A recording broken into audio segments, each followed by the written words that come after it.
Look, the CIA has done in this country, what they've done to us is unbelievable. Look at the terrorist acts that have occurred. The CIA behind most, if not all of them. We had the Marine Barracks. We had our embassy in Kenya. We had Pan Am 103. We had the USS Cole. We had Oklahoma City. We had the World Trade Center in 1993. That helped the terrorists blow up the World Trade Center the first time. They built the bomb. They got the driver's license. The informant, the FBI informant, a fellow named Salam, a 43-year-old former Egyptian army officer, he was given the assignment to put the bomb together. And he went to his supervisor, his FBI supervisor, and said, we're going to put a dummy bomb in here, right? And the FBI supervisor said, no, we're going to put a real bomb. The FBI actually carried out the attack on the World Trade Center in 1993. They actually hired Ahmad Salam and paid him $1 million and gave him real explosives, a detonator, and told him to build a bomb and to give it to the foolish people that he was controlling to allow them to attack the World Trade Center complex.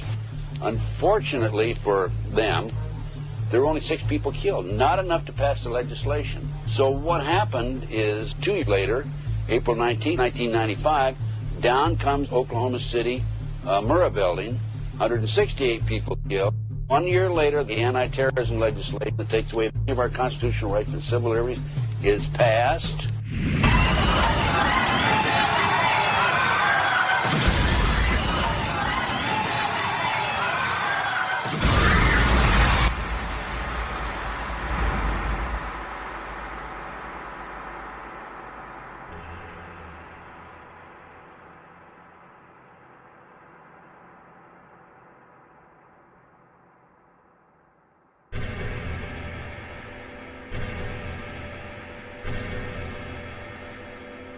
Because at 9:30 this morning, we were actually running an exercise for over a company of 1,000 people in London, based on simultaneous bombs going off precisely at the railway stations that happened this morning.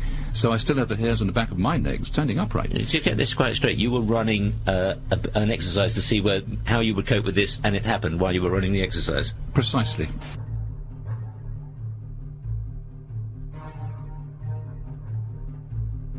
Supposed to believe is some kind of coincidence, there was also an anti-terrorist drill going on 7/7. And again, just like 9/11, they were talking about attacks on the same targets, the same kind of tube stations, and exactly the same time as the actual attack happened, providing some kind of cover for what must be operations orchestrated in some way by the state.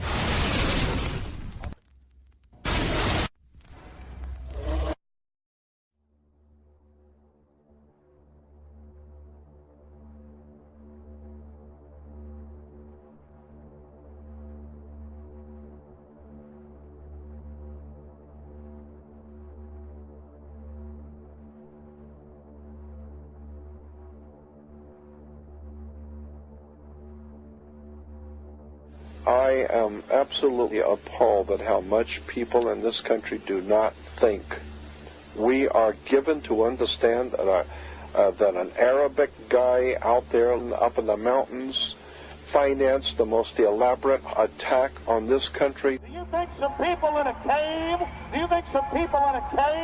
were able to have NORAD stand down? Do you think that people in a cave were able to have all of this happen? And when I think about how many Americans were killed in New York City, and believing as I do that this thing was a setup job, this is a textbook operation that Nazis used, and they've used it over and over again. America has been suckered in one more time. I don't have to tell you things are bad. Everybody knows things are bad. The dollar buys a nickel's worth. Banks are going bust. Shopkeepers keep a gun under the counter. Punks are running wild in the street, and there's nobody anywhere who seems to know what to do, and there's no end to it. We know the air is unfit to breathe, and our food is unfit to eat. We sit watching our TVs while some local newscaster tells us that today we had 15 homicides and 63 violent crimes, as if that's the way it's supposed to be. We know things are bad, worse than bad. They're crazy. It's like everything everywhere is going crazy, so we don't go out anymore. We sit in the house, and slowly the world we're living in is getting smaller, and all we say is, please, at least leave us alone in our living rooms. Let me have my toaster and my TV and my steel-belted radios, and I won't say anything. Just leave us alone. Well, I'm not going to leave you alone. I want you to get mad.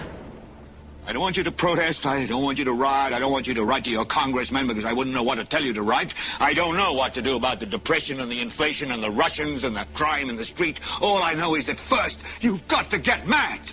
You've got to say, I'm a human being. God damn it. My life has value.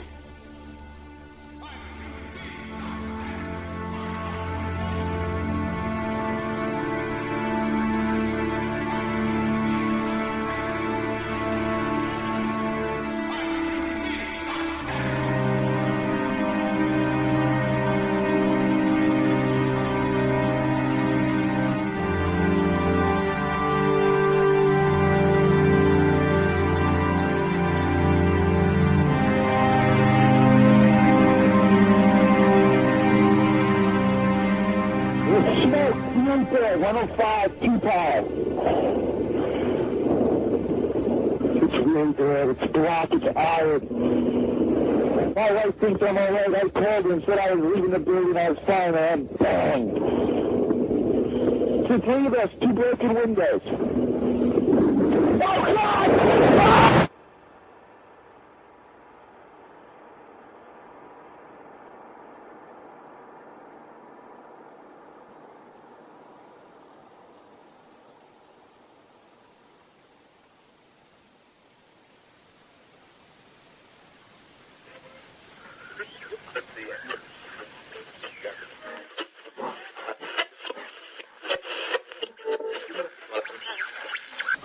When hostilities commenced in Europe in 1939, it was realized that the American people had no intention of entering the war, but they believed it could be enticed into the war in very much the same way that it into the last.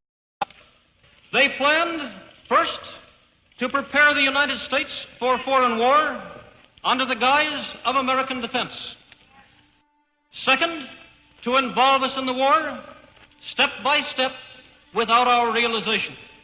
Third, to create a series of incidents which would force us into the actual conflict. These plans were, of course, to be covered and assisted by the full power of their propaganda. Our theaters soon became filled with plays portraying the glory of war. Newsreels lost all semblance of objectivity, and they have used the war to justify the restriction of congressional power and the assumption of dictatorial procedures on the part of the President and his appointees. A fear campaign was inaugurated. We cannot allow the natural passions and prejudices of other peoples to lead our country to destruction.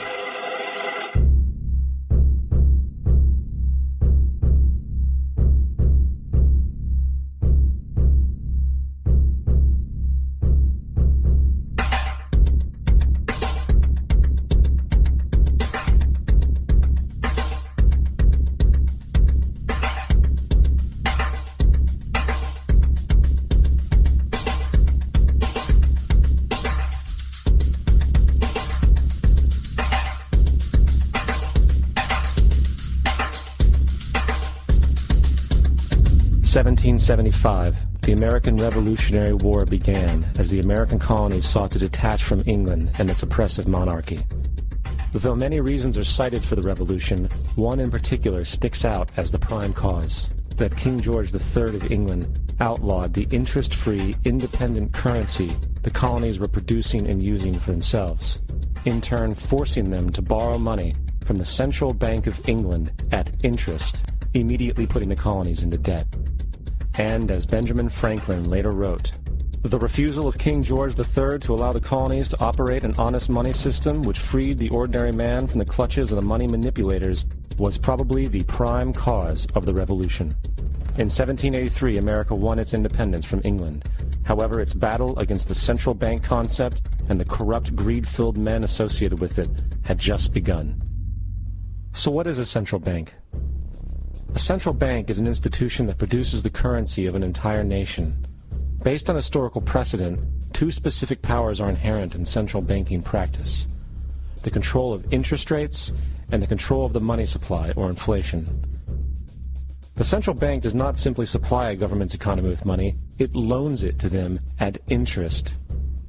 Then, through the use of increasing and decreasing the supply of money, the central bank regulates the value of the currency being issued. It is critical to understand that the entire structure of this system can only produce one thing in the long run: debt. It doesn't take a lot of ingenuity to figure this scam out. For every single dollar produced by the central bank is loaned at interest. That means every single dollar produced is actually the dollar plus a certain percent of debt based on that dollar. And since the central bank has the monopoly over the production of the currency for the entire country, and they loan each dollar out with immediate debt attached to it, where does the money to pay for the debt come from? It can only come from the central bank again, which means the central bank has to perpetually increase its money supply to temporarily cover the outstanding debt created, which in turn, since that new money is loaned out at interest as well, creates even more debt. The end result of this system without fail